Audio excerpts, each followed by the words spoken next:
I do just want to point out one thing, that the president, everybody in Washington, whether they want to admit it or not, knows that this president is right when it comes to tariffs and when it comes to trade. In fact, Democrats have long said that the United States of America has been ripped off by the countries around the world. They just don't want to admit it now because it's President Trump who is saying that. In June of 1996, Nancy Pelosi spoke on the House floor. She urged her colleagues at the time to fight against the status quo trade policies that had contributed to America's trade deficit with China.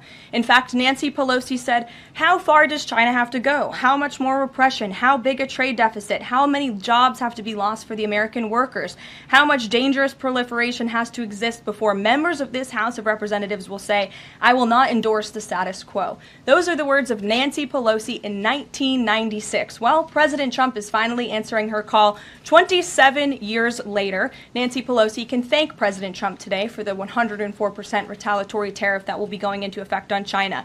In 2007, Chuck Schumer spoke of our nation's crippling trade deficit, saying, "These are the kinds of records the American people don't want us to be breaking.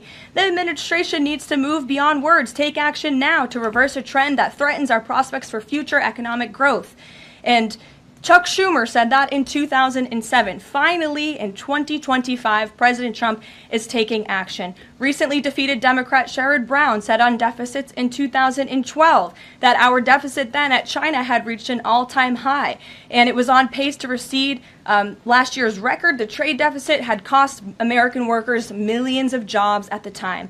These are the words of Democrats years ago. It is about time America finally has a president who is taking action to restore those millions of jobs back to the United States of America, to boost our manufacturing industry. He's doing what's right for the American people. It will take a lot of labor. It will take a lot of effort. But that's exactly what the American people elected this president to do.